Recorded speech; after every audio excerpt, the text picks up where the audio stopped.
back to the Saga Motorsports YouTube channel. We're here to wrap up our comparison series between the GT4 and the GT4 RS. Felix, tell us what we've learned. So we've learned a bit, but we are in the day leading up to a track weekend. The goal for this car has always been to see how close we can get it to the GT4 RS, see if we could close that gap. This car this weekend will be getting some sticky rubber.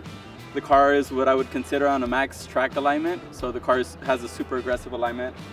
We're gonna see with good rubber if it can close that $80,000, $70,000 money gap, or how close it can get to the GT4 RS. I have my thoughts, but you guys will find out once we get back. So we had a slight pivot we're gonna be doing this a bit differently just because we previously started the comparison at Harris Hill, right? At Harris Hill, I did tell you guys that it's hard to figure out the balance of the vehicles just because the track's so bumpy. There were sections literally where the car was getting launched. You were riding along and it was pretty wicked. So after a few events in that orange car, literally 2 more events, I had a post-track inspection on the vehicle. And I always check the camera plates, and we have a cracked strut tower. It is a common problem on these cars. It's super unfortunate. It usually happens after hitting something really hard, which we have not, or like at Coda, if you hit one of those turtles that are about this tall, you hit them straight on, it usually bends the wheel, the strut tower cracks and all that, but we didn't have a big incident.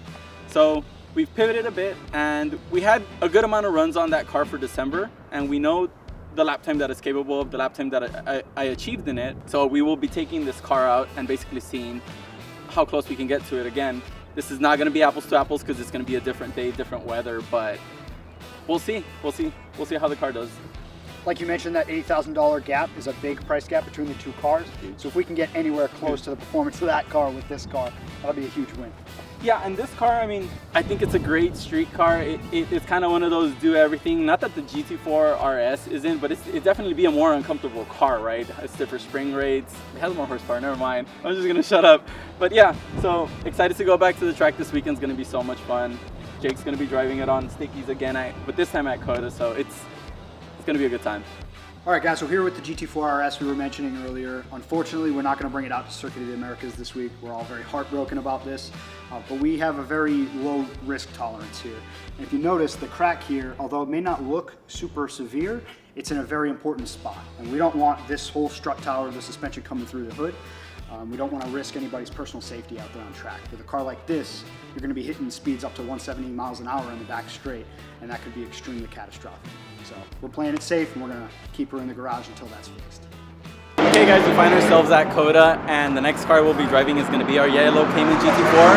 I will be putting this car on Hoosiers. That way we can finish that comparison with the GT4 RS. Now, Coda, today, the weather is great. There's a little bit of sunshine, so the track has the heat that the track likes, and the cars have the cool air that they like.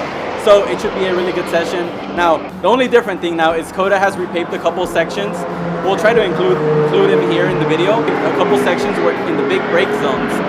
So the new asphalt is what we would call, or what racers would call, green. What green means is to continue on that topic, what green means is basically that it has no rubber, so the asphalt doesn't have a really good feeling or a really good bite on the brake pedal or on the tire. I won't be able to push the car harder into the brake zones just because I won't be able to get the weight transfer of the vehicle. But in some place, I feel like it's a wash, right? Because Coda was known for being a bit bumpy through certain sections, so the bumps are gone. So now with the bumps gone, it's not a direct wash with a smooth track with less surface than with a good track with bumps.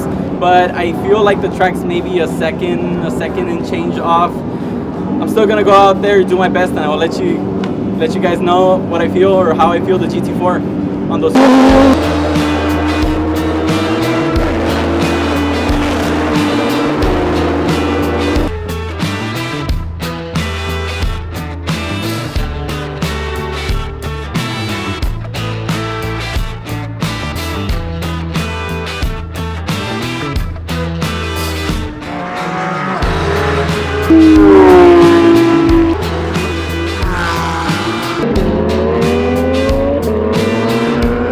Out here at Circuit of the Americas, I just finished my first session for the day, the GT4.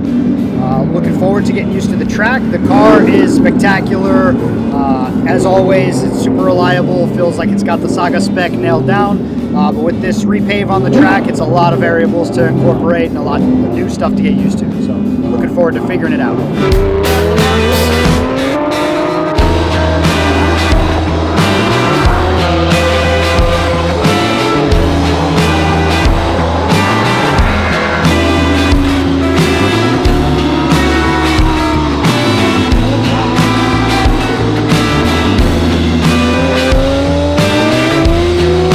Wrapping up our Cayman comparison series, trying to answer the questions for you if a SAGA spec Cayman GT4 can compare with a Cayman GT4 RS, an OEM plus trim level.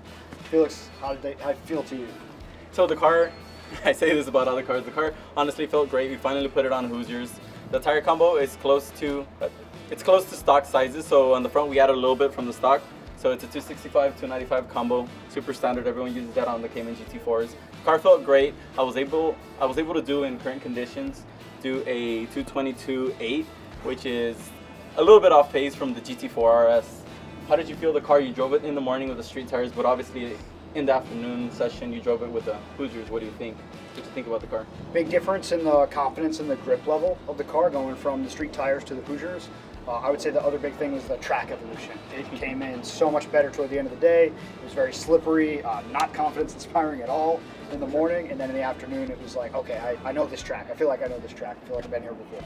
For sure. So obviously a ton of things to consider, right? When you're out here, there's weather, there's track evolution, there's tires, there's a whole bunch to consider, right? What makes a lap makes a fast lap. So we're gonna go back to the shop. We're gonna dissect the laps. You ready for that? Absolutely. Looking forward to getting back to the shop. It's a lot of little battles, for sure.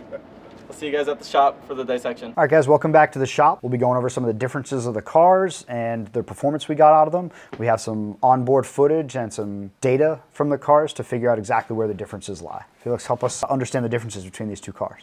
So let's get into the basic differences first. And the first thing I want to talk about is cost, right? These two cars have two completely different MSRPs. If you look at a base Cayman GT4, MSRP is gonna vary, but they're usually right at the 125,000 mark. If you look at the GT4 RS for a base 4 RS, it's gonna be around 171, 175. Now, finding them at that price, we all know it's maybe impossible. And then the thing too is there was a price jump from 2023 to 2024 where in a GT4 RS, it was kind of like 25 to 30,000, which is pretty insane for the same car. Besides cost, I want to talk a little bit of how technically these cars are different, how technically they're different. The car chassis is exactly the same. Car chassis is exactly the same. Hate to say this, but they feel pretty similar on track because it's the same chassis, right? Like we were saying, unlike the GT3 RS and the GT2, as you drove this past weekend, those two cars are completely different driving cars, right? Because the GT2 RS has the extra horsepower, but the extra horsepower is provided by turbos. It adds more weight. It changes the dynamics of the car by a ton. And you and I know that. We found that out as soon as you get in the vehicle. So chassis is the same, suspension. The GT4 RS, just because it has a little bit more weight, it has that motorsports engine. It's gonna come with better dampeners, and it's gonna come with different spring rates. The GT4, being more street focused, is gonna come a softer car. Even though someone who's not used to these cars will hop in the car and be like, "This car's super stiff," right? But it'll be a softer sprung car than the GT4 RS. Besides that, on this comparison, these two cars are on two separate tires. You want to talk to us about tires? Yeah, so the tires on the orange car are much more street-oriented tires. 200 tread wears, but they may not qualify for a 200 tread wear race series. So it might be considered cheater tires. On the yellow car, on the base GT4, we're running actual Hoosiers A7s, right? R7s for this time, yes. So we're running R7 Hoosiers on the yellow car, so it's going to give us obviously some different handling characteristics when you're looking for traction. Any traction-based events are going to be handled differently based on both chassis. Right, and it's going to be a super interesting comparison because by nature, the GT4 RS comes with that bigger swan neck wing. Yeah. The splitter design is, I think, a little bit different. The car has more strakes underneath. The GT4 RS has a little bit more downforce, but with the Hoosier R7s, I think those will definitely overcome with mechanical, right? Mechanical grip. And we'll get into all that, and we'll see that directly through lateral G's through a corner. We should probably talk about the benchmarks at COTA and the other track that we've tested and compared these cars, Eagles Canyon. The benchmark for a fast lap at COTA is 2 minutes and 20 seconds, and a benchmark for a fast lap at Eagles Canyon is about 2 minutes. 2 minutes flat, yep. And how close were these cars to getting those times? So the GT4 RS on both of those tracks dribbled into basically right at what would be considered a fast car. At COTA, it did a 220, and at ECR, it did a 2 flat with different tenths on each, but still, like, that GT4 RS just out of the box is killer. Besides that, like you said, what we'll be looking at in the V-Box footage is going to be a few things, right? The footage are all histograms. Jake, what's a histogram? Histogram's the graphical representation of what you're doing in the car, right? So if we're looking at the histogram of throttle, it's going to tell you between 1 and 100 how much of a percentage of throttle you're using, and you're going to be able to compare both cars based on how much throttle you were able to add at certain times. Obviously, we see histograms for other things like braking. You can look at them for steering angle. The main one we focus on is the overall lap delta. So what's the difference between the two cars? Where on the lap are they different? Are they very even in certain characteristic portions of the track, and is there massive differences in other portions of the track? Yeah, and just by looking at this thing, there's there's pretty big differences on big traction events, which I'm going to call basically a wide open for a extended long period is what I like to call a big traction event. Before we get started on the COTA stuff, I'm just going to go back to the ECR. We initially had said there was like a 2-second delta, and I was wrong. So I must have read I must have read the lap timer wrong. Upon reviewing data, we found out that the delta is actually only 5/10, which is pretty crazy in a track like ECR. I can't say that without diving into to data. So I'm just going to pull up ECR here real quick. That way we all have an idea of how the lap looks. This line right here is delta. The black line is going to be the yellow GT4, and the orange car is going to be the orange line. Anything under that orange line means that the GT4 was faster than the orange car. Anything over means it was slower. So as you can see, these two cars in a small track are super comparable, right? One of them's just going to have more dig out of the corner. One of them's going to have more downforce, but the GT4 with more mechanical grip is such a good car.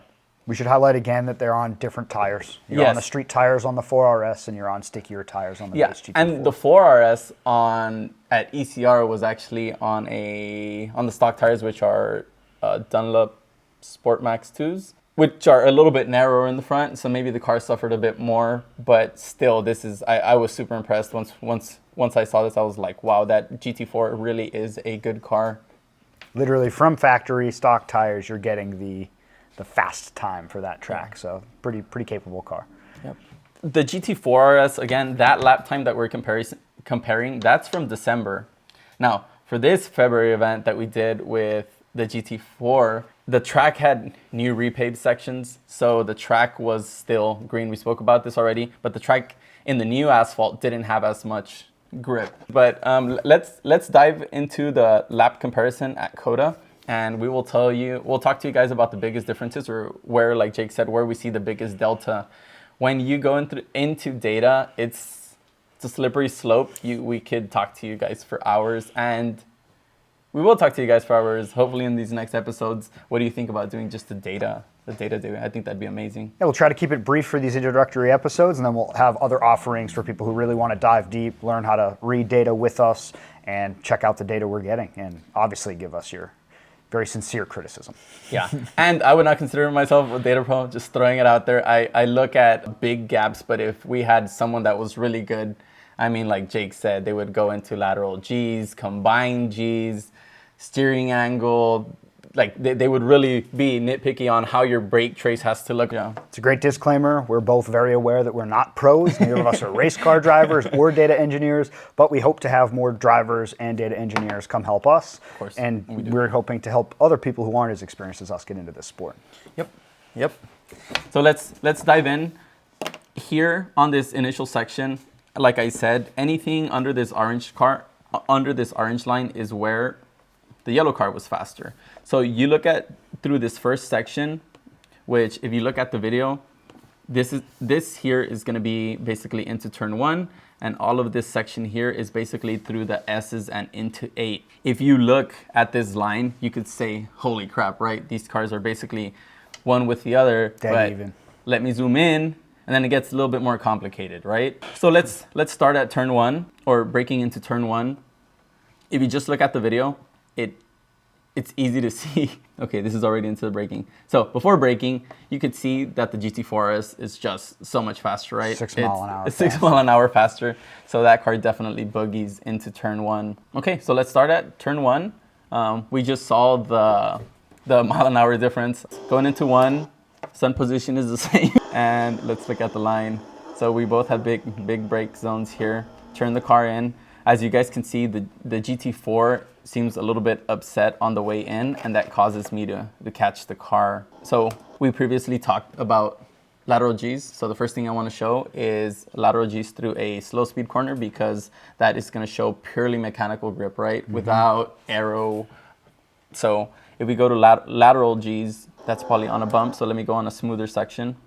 You could see where the GT4 RS is pulling 1.196 on the that was the GT4 RS, and the GT4 is pulling 1.26. So in that very slow speed corner, the GT4 on stickier rubber has a 1/10 more of lateral G's. As we proceed through here, I'll show you guys on the high speed stuff. That way you guys just have an idea of how much more of how the grip is going through, how the grip is working through the mile an hour, basically, right? So we come out of turn 1, the lines look pretty similar. Here, the asphalt is different. Like we said, it's two different days at the track, but I would still consider both laps to be decent, right? Absolutely. So move left, turn the car in, super similar lines. The reason I'm probably getting to that right-hand curbing is because the car just has more grip. Here mid-corner, let me go a bit more because that curbing is going to upset the G-meter. So here, mid-corner, right, we're going 103 miles an hour in the GT4, and we're going 100 miles an hour in the 4RS. And that's just purely grip, purely confidence in the car. Mostly tires, right? All tires, yes. So we go back to here, and again, there's about a 1/10, right? Or is that going to be, yeah, it's going to be about a 1/10, a little bit more than a 1/10 of additional grip that the yellow car has. Yes, sir. Keep going. We are now coming into 3, and I just want to show you guys the mile an hour difference. The orange car comes in spicy, right, at 112 miles an hour, and the yellow car, even that I carried more speed into 2, enters 3 with a speed deficit, just because the horsepower difference between the GT4 is 425, and then the 4RS is 485 in stock form. It may not seem like a lot. It's 5 miles an hour and it's a big track, but how much does that translate to a delta? We could see here, so let me, yeah. So here you can see the GT4 into 2 gains the delta, because this is a negative delta on this side. So you can tell where the GT4 gains a ton of lap time, but as soon as we kind of get straight and the throttle matters, the GT4 just picks up or gains back all that delta. So that delta difference is right here, so it's 0.82, so it's going to be like a 1/10 or 0.15. Obviously we're in a spot where the delta and the baseline lap and the comparison lap are going back and forth over each other. So just to reiterate, that means the cars are basically dead even. They're doing the same things. They're competing and they're staying neck and neck at this point. So we haven't seen a clear winner in what each car is better at this point of the track. Obviously, we probably will here soon when it starts to get a little more straight, right? Of course, yeah. And I don't know if we went through this already, but Coda compared to Eagles Canyon, Coda has these massive straights. I would consider Coda a big dog, high speed, high horsepower track. Like, you're going to make a ton of lap time. It's an F1 track, right? Exactly. So it's an F1 track. The cars are going over 200 miles an hour. It's a big dog track. So you go to a smaller track like ECR, and these cars, you're seeing 20, 30 miles an hour less on the straights. So by nature, it's going to favor the car with, not going to favor a car with least horsepower, but that car with a little bit less horsepower is going to be able to keep up. It's going to be closer, right? Battle. Exactly. Exactly. So let's keep on going through 3. The lines seem pretty similar. It's just the usual line. We'd like to hear your criticisms in the comments. Or not. No, yes, please leave them in the comments. These cars too, I don't know if we've ever talked about balance in a GT4. Have we talked about the balance? Let's get into it. Okay, so let's get into it. This car, in my opinion, since it has the engine in the middle, the car tends to swap ends mid-corner, right? So you have the engine in the middle, so the car can enter the corner doing one thing. So the car can enter the corner, say it's pushing or it's understeering off. Okay, so the car, as it's going into a corner, the GT4 by nature, especially with a McPherson suspension, it tends to push, right? So you're not able to turn the car into the corner. But as soon as the car transitions mid-corner, the car always has this. It always has the snap, right? So, and if you're in a 911, the car's gonna push in, but you know that the car on the way out, because it has all the weight in the rear, it's gonna be hooked up, right? And wider tires. Yeah, exactly. So you just wanna turn that car, and then, you know, on the 911, it's gonna roll throttle. So even through the high-speed stuff, the GT4 RS or the GT4, I think, is just a more complicated, in my eyes, that's fun, but it's a more complicated car to drive. It's a more fun car to drive. It does give you that 4-wheel slide feel before the 911 world. So we're going here through 6. The lines look pretty similar through the gantry. Into 7, we already had this conversation, or we've had this conversation before, where I like to dabble a bit of brake just to get a more composed car into 7. The car can probably do it without a brake, but I just feel more comfortable. Slower in, faster out, versus hustling it in and kind of gathering or going out wide out of it. So here, again, lines are pretty similar. And then this is where we will see the biggest delta gain. So we are very similar here. This is turn 8, 9. This is turn 9 right here at Coda. And I'm gonna zoom into this section here. So you see that on the way up of 8, right? The cars are pretty evenly matched. Dead even. Here I probably just had a little mishap in the GT4, but out of 8, the GT4 actually has a little bit of a gain on the 4RS here. And if we go back to G's, you could see where it has 0.2 of G or 1/10.5 more of lateral G grip. So it has a gain, but as soon as we start going to that throttle, you can just see this huge delta, right? This is where it really starts being obvious that previously the yellow car, the base GT4, had a little more grip because it's got the better tires, but that orange car, the RS with the more powerful motor, really once you're in these spots on the track where you're full throttle, it starts to make a much bigger gap. Exactly. So just on track out of 8, and by nature, or once you get comfort, a 10 is going to be 100% flat at Coda. So it's almost as if you're going in a straight line, right? Both cars are going to be wide open. Yep.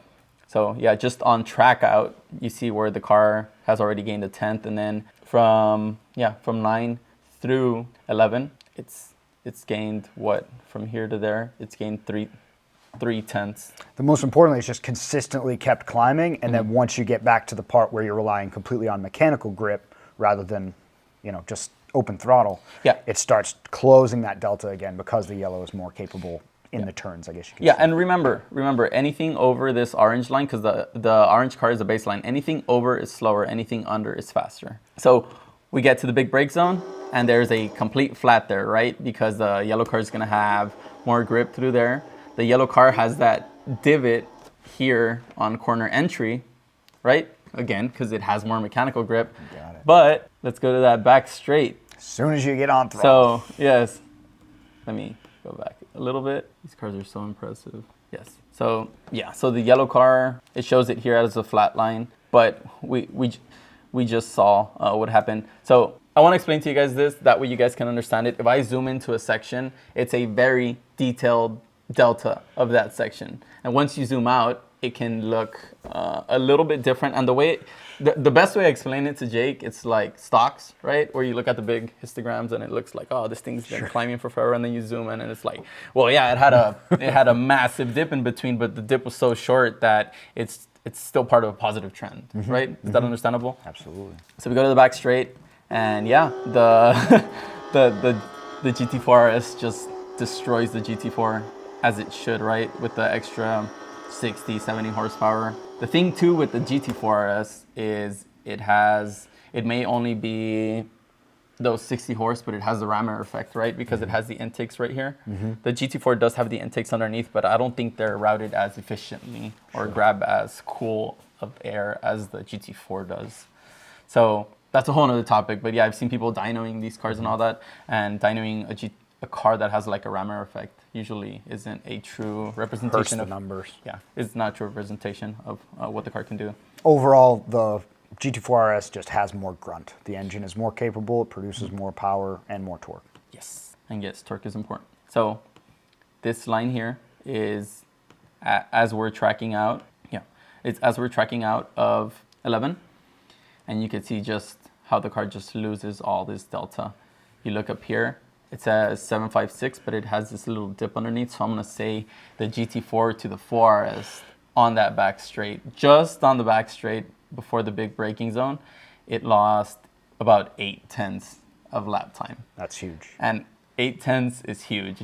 If you're in a race, I mean, these cars just won't compare, right? So let's zoom out. Let's watch these things go on the straight, and those 8/10 will show you what it represents in mile an hour. These cars are boogieing. So here you go before the braking event, maybe a bit more. So 150 to 157. I think I previously saw 149 to 156. So yeah, it's 7 miles an hour into the braking zone. I felt comfortable in both cars. These cars, these GT4s, have a toe change in the rear under braking. So as the car compresses the front and lifts the rear, the toe is super dynamic. So that's why these Caymans don't feel as planted into the braking zones as the 911. So you always go into the brake zone and the car kind of just shimmies a little bit. So different suspension characteristics lead to a different sensation under braking. 911 feels a little more planted, Cayman feels a little more loose. Yes, which I like. Maybe not. The difference in helmets. I forgot to talk about the difference in helmets. How that affects the lap time. Okay, One so out of 12, and let's look at them before this shuts off. Mile an hours. See, orange car just not even halfway through the front straight. It's already 4 mile an hour faster. Just got going, just got on throttle, and it's already quite different. Yeah. So I think these are two great benchmark for these cars. The GT4 in the fleet, it will live with 200 tread over tires its whole life just because it's such a fun car. Not that the car can't take Hoosiers. It'll get Hoosiers here and there when we drive it or we find that the weather's perfect, but the car is such a good car. Now, would I do anything different, or would we do anything different if we were to build the car just to make it a little bit more track capable? I definitely would. For the GT4, the only thing I would change, or the few things that I would change, is I think I would put a dampener controller just to be able to control the shocks a bit more, maybe give it a little bit more stiffness, and then I would definitely change the spring rates. So the car's a little more predictable mid-turn. Exactly. So the car's way more predictable. It's the front end with the problem. It's not the rear end in this car, and I've spoken to a decent amount of people, and they're all telling me like, you should do the spring rate, and I'm like, I know the car needs it, but it's a change that we could have done when we removed the camber plates, or when we did the front camber plates. Literally, like the shock was already exposed. We could have just swapped in a new spring, and we would have been dialed. But this is a big learning experience for us. Now the GT4 RS. The GT4 RS is gonna take a different level here, hopefully shortly. We're working with a few companies to give the car a little bit more downforce, a little bit more power, and way more grip. So far we've been trying to answer the question, which of these cars is right for a particular viewer. It really comes down to, what is your purpose for the car? Do you have to drive the car around during the week as well as take it to the track, or is it just a dedicated track car? So from what I'm hearing from your comparison and what you plan on doing with the cars, it seems like the GT4 RS isn't the most tame on the road. Obviously it's the more track capable car. But if you had to pick one to do everything, then clearly the GT4 non-RS is your choice. Is that correct? Yeah, yes, but no. So the GT4 definitely, it's going to be more compliant on the street. The car has softer springs, so it's going to be more enjoyable to drive.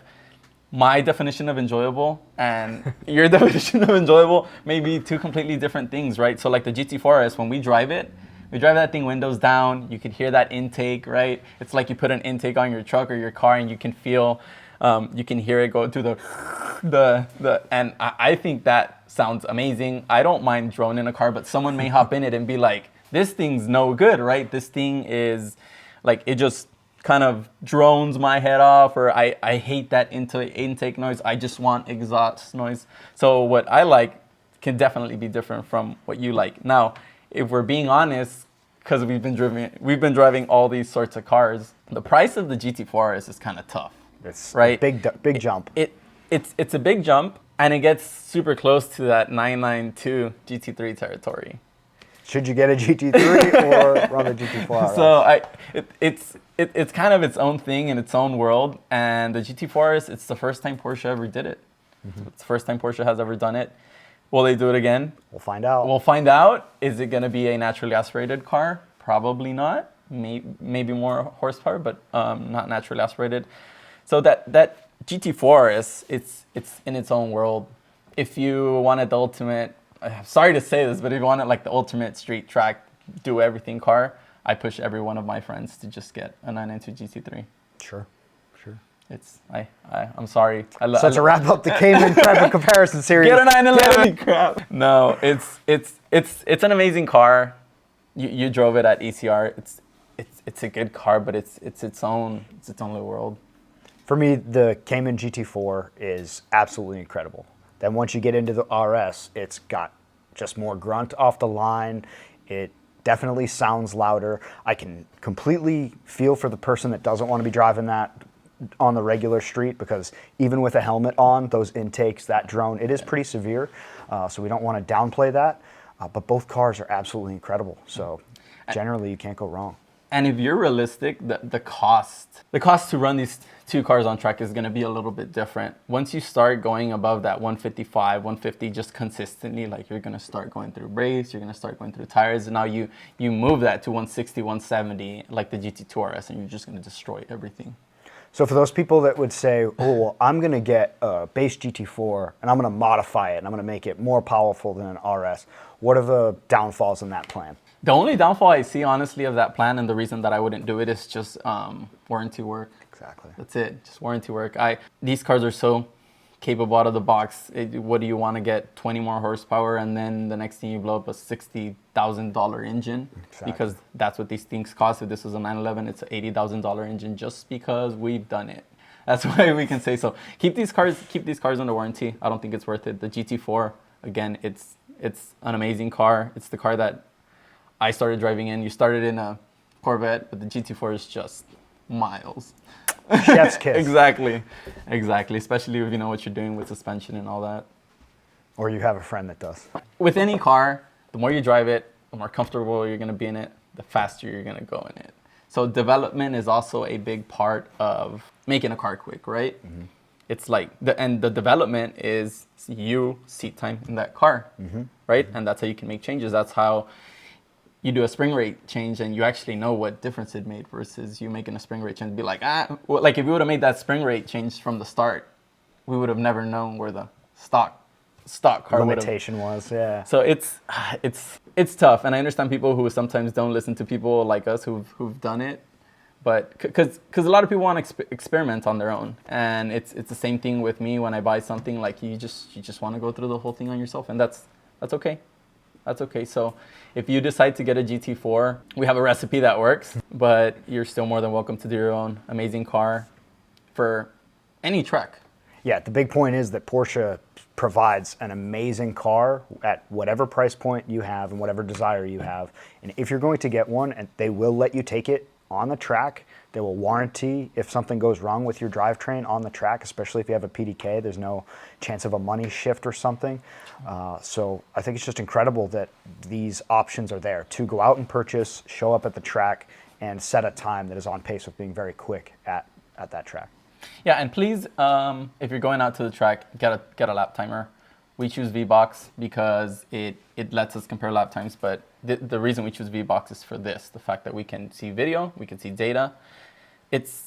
We're out there to have fun, but everyone's competitive just by nature. So if there's one person you're going to compete with at the track, it's going to be yourself. Absolutely. So be sure to let us know which one you would choose, a Cayman GT4 or a Cayman GT4 RS, and why you would choose it in the comments. You want to go fast, remember guys, get a 911.